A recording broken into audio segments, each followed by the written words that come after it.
रज महोत्सव 2026 प्रस्तुति बैठक 42 मौजा कलपड़ा ठारे यूनियन फॉर कटक सदर डेभलपमेंट पक्षरु हेबाकु थिबा रज महोत्सव 2026 प्रस्तुति बैठक अनुष्ठित होई जाइछि। प्रोफेसर मनोज नायक तत्वावधान रे एही सभारे शताधिक कर्मी युवपीढ़ी और बुद्धिजीवी मानकु नै रज महोत्सव विषय रे आलोचना पर्यालोचना होइथिला। चलित वर्ष जून 14, 15 और 16 तीन दिन धरी एही रज महोत्सव पालन करा जिवो। तेबे एही महोत्सव रे झियो और महिला माने विभिन्न प्रतियोगिता रे भाग नै पारिबे। सेथिपाई ऑनलाइन रे आवेदन करि पारिबे।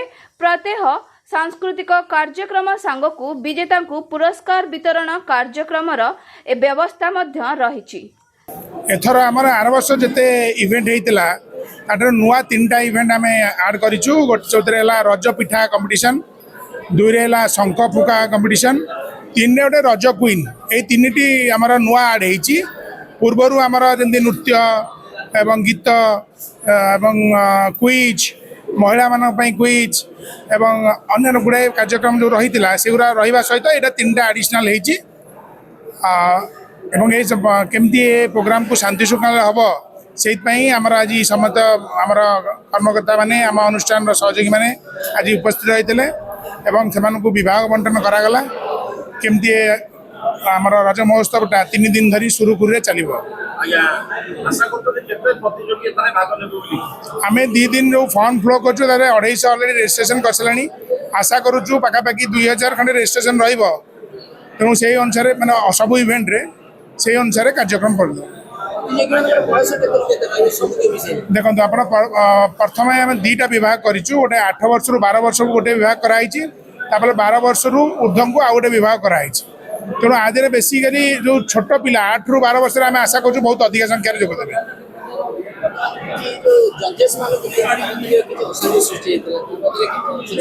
आज एथर आम जजेस जो अच्छा आमर जो मैंने आम लोकल एरिया व्यक्ति विशेष प्लस जो मैंने इंडस्ट्री ना कर सब ये नृत्य संगीत से मानक आम आणु बोली एथर प्लान कर 3 दिन कार्यक्रम नुआ 3टी इवेंट आम आनीचु। गोटे आमर पिठापणा प्रतियोगिता, दुईरे शंख फुंका प्रतियोगिता महिला मान द्वारा, द्वितीय रज क्वीन। गोटे 3टा इवेंट पूर्व निर्धारित कदमेश्वर पड़िया। मुझे सूर्यनारायण भूया रज महोत्सव 2026 इवेंट कोऑर्डिनेटर।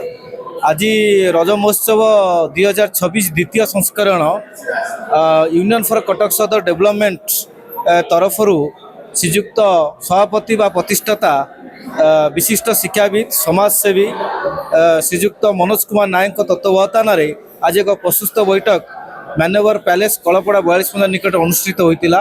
एमर 14, 15, 16 ये 3 दिन धरी आम रज महोत्सव पार्श्वस्थ कदमेश्वर मंदिर पड़िया बा यात्रा पड़िया प्रांगण में अनुष्ठित करा स्थिरीकृत है। एवं आम ता भितर झोटी चित्रांकन एवं ओडिसी नृत्य, आधुनिक नृत्य, ओडिसी संगीत एवं अनेक यहीपरि इवेंट रखा जायछि। ए वर्ष आकर्षणीय प्रोग्राम रखा जायछि। रज पिठा प्रतियोगिता सहित रज क्वीन प्रतियोगिता मध्य करायछि। ता सहित आमर विभिन्न ओडिशा एवं ओडिशा बाहर नामकरण करिथिबा मेलोडी एवं विभिन्न सांस्कृतिक कार्यक्रम एवं विशिष्ट कलाकार मध्य योगदान करिवे। आम आशा करुचु पूर्व वर्ष भली ए वर्ष मध्य बहुत जनसंख्या रहिबे एवं ए जो रज महोत्सव करिवार एक मूल लक्ष्य एठा रही एवं भाईचारा एवं झील मान एवं जो महिला मान जो स्वतंत्र कार्यक्रम आम सब रखीअछु एवं केवल प्रतियोगितार भाग नेबे ना। ये प्रतियोगिता कौन से आम प्रवेशिका बा एंट्री फीस रखिनु। आसबे से पारु पर्यंत यूनियन फॉर कटक सदर डेवलपमेंट आतिथ्य प्रदान करिवो। सेमानकर टिफिन एवं लंच एवं सब प्रकार व्यवस्था मध्य करिवा सहित आम सेटारे दोली खेलिए एवं एंटरटेनमेंट गोटे परिवार जमी आम एंटरटेनमेंट करुचे। ये परिवार गोटे घर भावी ये यूनियन फॉर कटक सदर डेवलपमेंट आम परिवार से परिवार सहित रज महोत्सव पालन करेंगे। यह हूँ मूल लक्ष्य। देखो बर्तमान आमर ए वर्ष टिके जेहेतु एआई जुग मॉडिफाई हो गलानी हार्ड कॉपी सिस्टम को आम चेंज कर एथरिक जो फॉर्म आम कर QR कोड सिस्टम कर सारे बर्तमान सुधा 3 दिन भितर आम 287 जन ऑलरेडी पार्टिसिपेट योगदान कर सारे आम एवं टार्गेट रखीचु निश्चित मात्रा ए वर्ष 1000 प्रतियोगी माने भाग ग्रहण करेंगे। कटकरू विश्वरंजन दास का रिपोर्ट मो ओडिया न्यूज। मनोज भाई को बहुत बहुत धन्यवाद देवी ये सब आयोजन हो पारा। हाँ प्रथमतः छोट छुआ को लेकिन बड़ कथा नुहे प्राइज पाइबाटा भल कि मन तो सेमती नुहे सब छुआ पार्टिसिपेट कले बहुत भल। ए वर्ष प्रथम थर पर यहाँ बहुत खुशी लगुच सबू सबू अंचल लोक आसछन्ति छोट छुआ आसछन्ति। आ गोटे कथा है फ्री ऑफ कॉस्ट है सब गाँ गंडा पिला मान जो फ्री ऑफ कॉस्ट है सहीटा ही बेसी खुशी लगुच। सबू छुआ टंका दे करि पाउनांती फ्री ऑफ कॉस्ट जोटा है समस्ते भाग नहीं पार्छन्ति।